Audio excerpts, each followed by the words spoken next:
Tumeshuhudia mchezo wa Young African dhidi ya KMC. Yanga amebuka ushindi wa 4, lakini watu story kubwa si tu Yanga kushinda. Story kubwa ni Tembo Andre Buyele kufunga bao 2. Hiyo ndio imekuwa headline. Unazungumziaje mchezo, lakini pia Andre Buyele kufunga kuna mrejesha kiasi gani?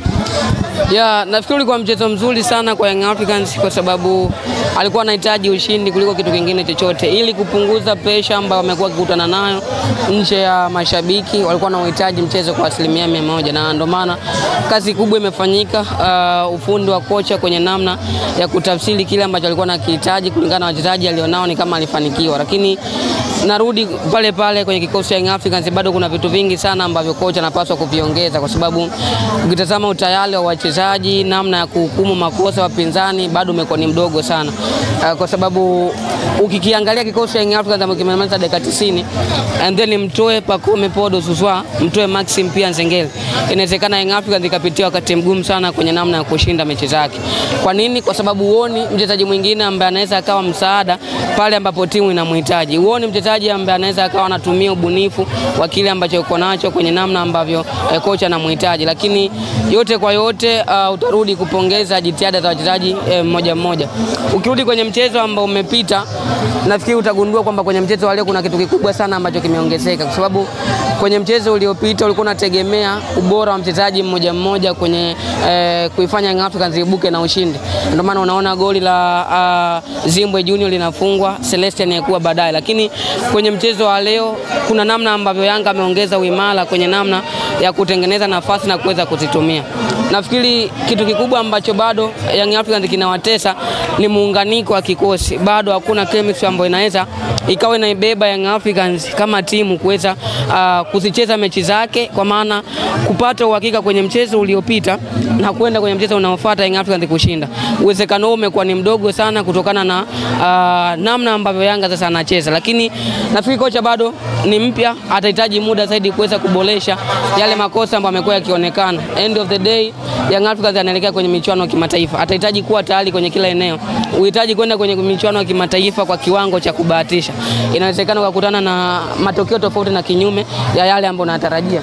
Tuje kwenye swali lako la msingi, Andre Buyele. Nafikiri kitu ambacho anakipitia Prince Dube na kile ambacho amekuja kukifanya Andre Buyele ni kitu bora sana kwa kocha, kwa sababu kama unamtazama mwenzako anaenda kinyume na matakwa ya mwalimu and then wewe uko kwenye bench na unapewa nafasi ya kwenda kucheza na unafanya kitu bora, maana yake hapo sio tu kwako inakuwa ni bora, lakini hata kwa kocha ambaye amekupa imani ya kwenda kucheza unamuongezea credit. Sasa kuona kwamba naweza nikamnyanyua fani ama na jicho la kuona substitution ambayo inaweza ikaenda ikabadilisha kile ambacho kiko ndani ya uwanja.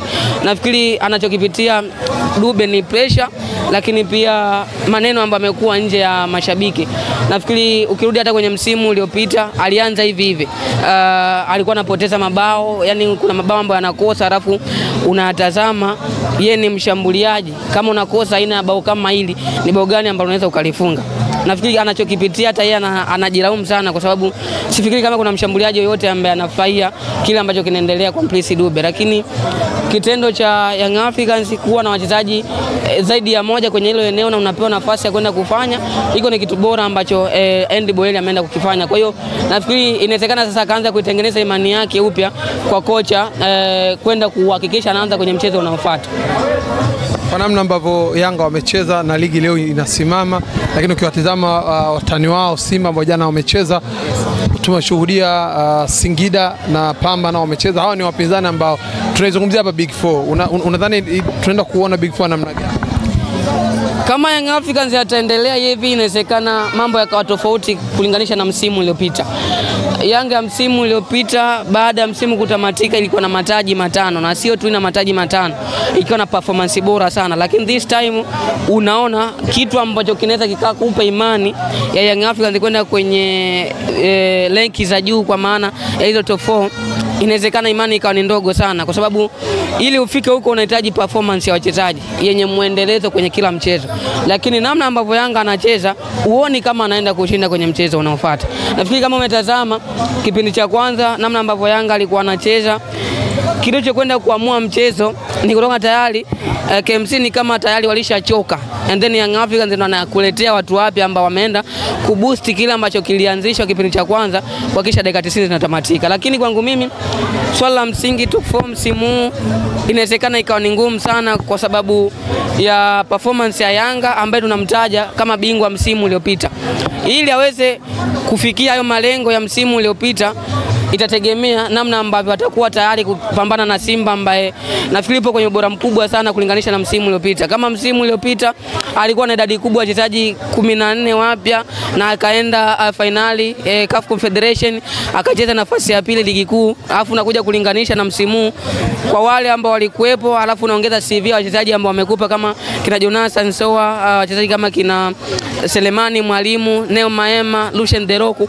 Unaona msimu kama Simba atakosa ubingwa basi inawezekana akajiraumu sana kulingana na ubora wa wachezaji alionao, lakini performance ambayo yeye ameanza nayo msimu. Na ndio maana hata kwenye michuano mikubwa ya kimataifa imani ipo kubwa kwa Simba kwa sababu ya mfululizo ambao amekuwa nao kwenye michuano ya kimataifa. Na Young Africans wanasema kundi ni gumu ama kundi la kifo kulingana na performance ambayo amekuwa nayo toka msimu umeanza. Kwa hiyo nafikiri kitu ambacho kimebadilika ni quality ya wachezaji. Mimi binafsi ukiniuliza hadi hivi sasa bila kumung'unya maneno, kama tutamjaji Young Africans kwa hizo mechi ambazo wamecheza, naona bado usajili wa Young Africans umefeli kulingana na msimu uliopita.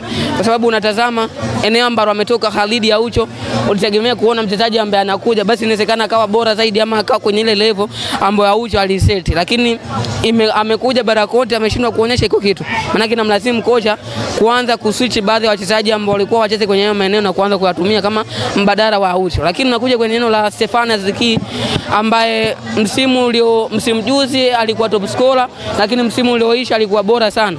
Alafu unamlinganisha na Arasani Kouma, unaona ni vitu viwili tofauti. Unaenda kwa eneo kama la Celestin Ekwa, kwa kiwango ambacho amekionyesha unamlinganisha na mchezaji kama Clement Mzize, unaona kuna utofauti mkubwa. Kwa hiyo nafikiri performance ya Yanga inakuwa sio ile ya msimu ulioisha kulingana pia na wachezaji ambao wameongezeka kwenye kikosi cha Young Africans. Shukrani. Asante. Kuwasemea KMC. Lakini sisi Simba ndio wanawasemea KMC. Lakini sisi Simba tumewafunga mara 6 mfululizo wakiwa wanasema neno lao hilo hilo refa. Mpaka tumwaita marefa kutoka nje ya nchi na bado tunawatandika. Kwa hiyo sisi neno la refa ni sasa mimi tu mke wangu. Na mimi nazungumzia refa sio kama eti naizungumzia KMC. Yaani tu nazungumzia udhaifu wa marefa. Umeona michezo ya jana yote iliyopita. Kuanzia mechi ya Simba, kuanzia mechi ya Singida pamoja na nani hao Pamba Jiji, kadakia nje, hakuna faulu, hakuna nini. Yaani tu kiufupi kwamba marefa wa kibongo ndio wanazingua. Sasa marefa unataka wafanye nini? Kwamba marefa wanaweka kati kama unacheza rafu. Tunalalamika wachezaji wanachezewa rafu. Kaeka kati, refa kajitahidi zile. Na zile kama refa angekuwa upande wa Yanga, wale wanakula 10. Mlikuwa mkiwazungumzia vibaya sana Simba Sports Club kwa msimu wa mwaka jana. Kila mechi wanapata penalti. Hii leo zimeanza kwa upande wenu. Kwa hiyo ziachwe penalti kama ndio wewe refa.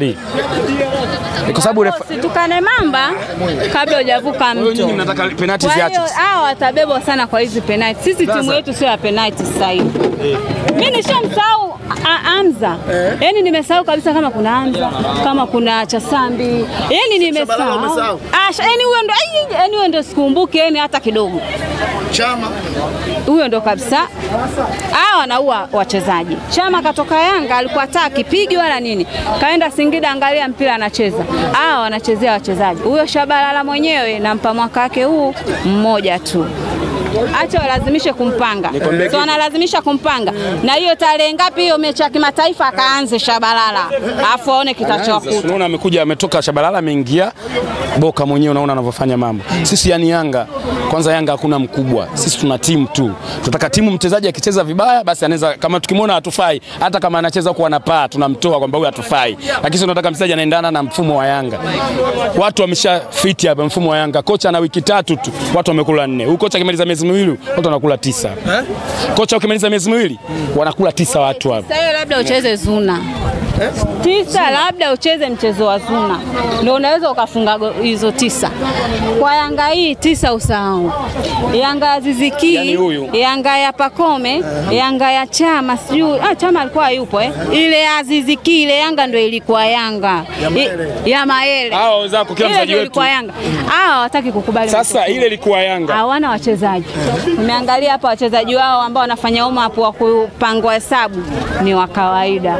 Sisi wachezaji wetu wako ndani wanaocheza, afu ukiangalia nje ni mashine. Mashine kwa JKT. Mashine kwa JKT. Unajua? Yaani ukisema timu yako nzuri cheza na Yanga. Ukifuzu na Yanga ndio tunakujua timu yako nzuri. Hapo ndio wanapoishia. Sasa mama timu yake ukiwa bana sana ucheza na Yanga. Sasa mwaka huu ndio tunataka tuone. Kwa sababu Yanga anachukua pointi 6 kwa Simba. Lakini JKT ulishinda kuchukua alama. Ni mwaka nilichukua alama 4. Sio 3. Nilimfunga akatoa suluhu. Sasa kwani kuna nini? Pale suluhu. Uwanja siku ile tunacheza nao Meja Samunyo, uwanja una matope kama bwala la samaki. Sio kama sasa hivi. Sasa hivi mimi unamfunga hata 3. Jana kamfunga mbembende magoli offside, lakini mimi yule pale namfunga hata 4 kwake JKT. Huyu jana kafunga magoli offside. Yale magoli yale. Lile alofunga yule Simba mwekundu sio Simba wa blue. Lile offside lile. Yeye anasema offside. Na wale watoto walipata penalti wamenyimwa. Kugusa mpira nani? Wa mwisho kugusa mpira alikuwa ni nani? Haijalishi vipi. Wenyewe ndo wamegongana mabeki. Kwa hiyo Simba aache nyama. Simba aache nyama, kala nyama. Sasa. Bwana shukrani. Shukrani sana.